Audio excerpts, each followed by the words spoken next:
ለዘመናት ከኔ ጋር ነበር ስላችሁ ለጊዜው ሄሉ ታውቃለች። እዛ ከኔ ጋር አንድ ቤት ነበር፣ ሱጣ ሲገባ ነበር የምናየው እና ከተለያየንም በኋላ ለኔ ጥሩ ስሜት ስለሚፈጥር አስቀምጬዋለሁ። አንዳንዴ እንደዚህ አይነት ነገር የምር ወደ ሰው አልመክርም። እኔ ጥሩ አይደለም። አዲስ ላይፍ ስትጀምሩ፣ አዲስ እንትን ስትጀምሩ እንደዚህ አይነት ነገር ማስወገድም አሪፍ ነው። አንዳንዴ ሰላም ሰላም፣ እንዴት ናችሁ? ውድና የተከበራችሁ በመላው ዓለም የምትገኙ ኢትዮጵያውያን እንዲሁም ኤርትራውያን የቻናሌ ቤተሰቦች እንዴት ናችሁ? እግዚአብሔር ይመስገን በጣም ሰላም ነኝ።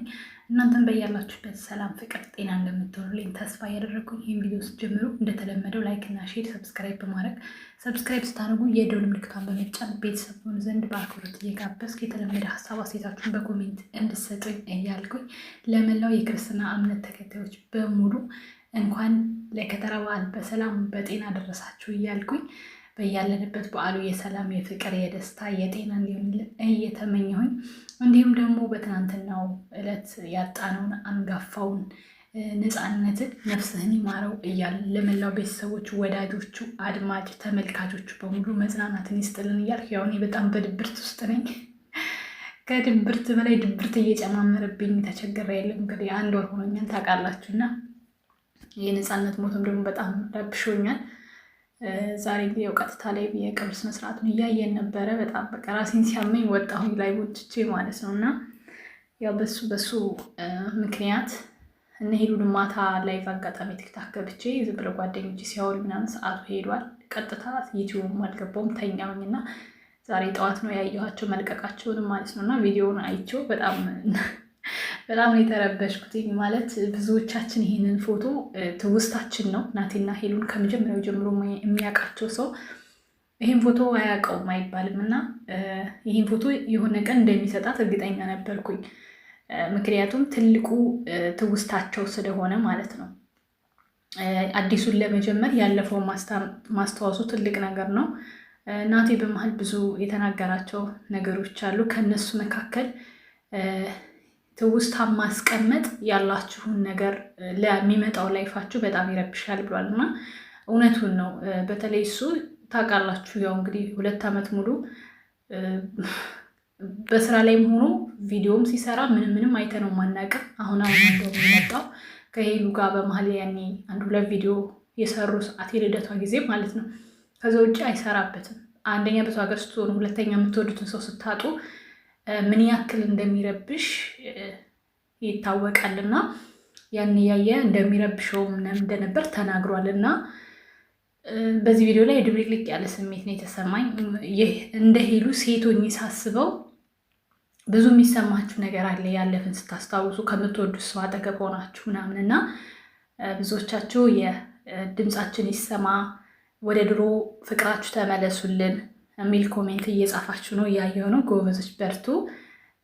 ግን ፍቅር ያሸንፋል። ዛሬ በዚህ ቪዲዮ ልብና ካላችሁና ካስተዋላችሁ ናቲ የሚወደውንና የሚፈልገውን ነገር ለእሷ ሰጣት ማለት ወደፊት አብረው እንደሚሆኑ እሷም እሱም ፍቅራቸውን መቀጠል እንደሚፈልጉ ያሳያል ይሄ ማለት ነው። እና በመሀል ሳረሳው አንድ ቪዲዮ አንድ ሀሳብ ልናገር። በየኮሜንትም አንዳንድ ልጆች ቪዲዮ ሲሰሩ ስላየው ማለት ነው። እናቴ ሄሉ እንዳይከፋት ነው እንጂ በዚህ ሰዓት አብሯት ያለው ወዶ ፈቅዶ አይደለም። ህይወት ለመጀመር ፍላጎት ከእሷ ጋር ለመቀጠል ፍላጎት የለውም። በመጀመሪያ እናቴን አታውቁትም። ለዛ ነው እንደዚህ እያላችሁ ያወራችሁት ወይም ደግሞ የጻፋችሁት። ምክንያቱም እናቴ በባህሪው ሄሉ ሲከፋት የማስረዳት ችሎታና አቅም የላትም። ናቴ ደግሞ በዝምታ ነው የሚያልፈው ከሷ የባሰ ማለት። እሷ ማልቀስ ነው የሚቀናት፣ ናቴ ደግሞ ዝም ነው። ኢቭን ፕራንክ እንኳን አድርጋው የንዴት ስሜት እንኳን አይታይበትም። በፊት ነው ማወራችሁ፣ እኔ ስለ በፊቱ ነው ማወራችሁ።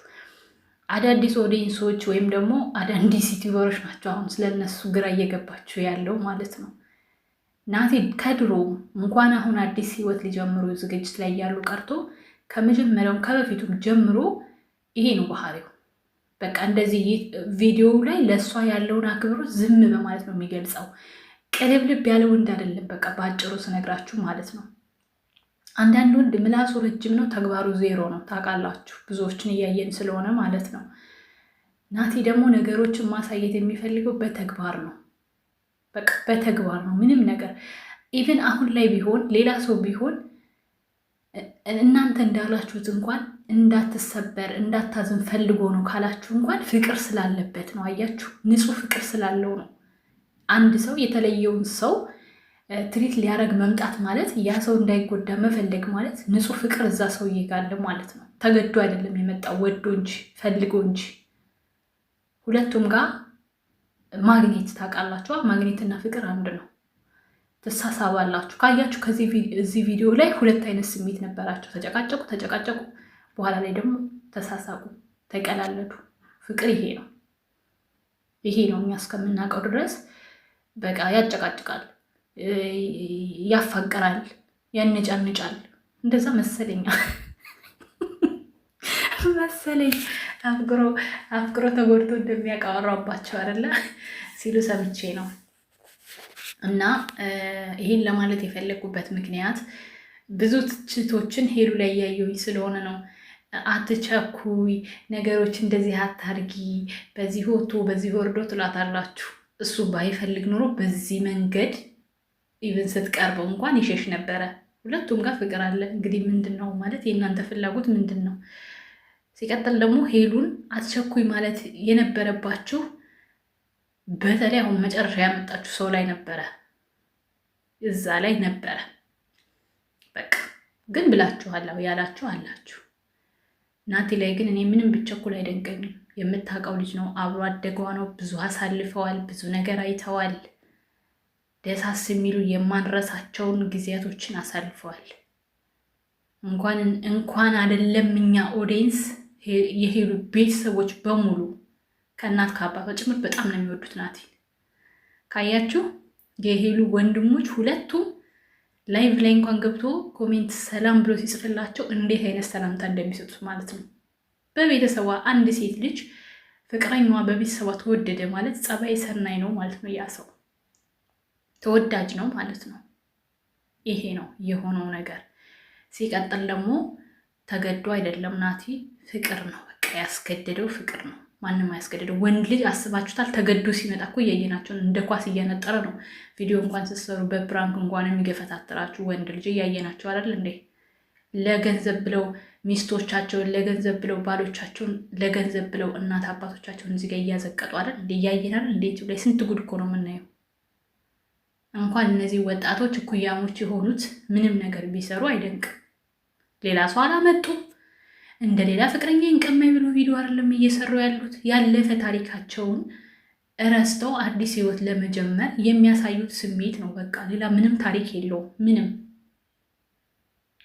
በቃ ናቲ ከመጀመሪያው ጀምሮ ለሄሉ ተስፋ ባይኖሩ ኖሮ እስካሁን ድረስ ልክ በቃ እሱም ሌላ ህይወት ጀምሮ ነበረ።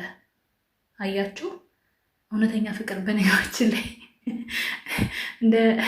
እንደዚህ በስጦታ የሚያንበሸብሽ ባል ይስጣችሁ። አሜን አሜን ብያለሁ ወንድሜ፣ አሜን። እንዴ ምን ሆነ ነው? ከመምጣት እኮ ጭራሽ ፍክት አለች እኮ እህቴ፣ ፍክት። በቃ ደስታሽን ነው የምፈልገው ሲጀመር ሄሉ ማለት ነው። ማንም መጥቶ እንዲሰብራት እድል እንዲያገኝ አልፈልግም እኔ ከዚህ በኋላ። ናቲ ደግሞ አይሰብራትም እንዳሰጉ።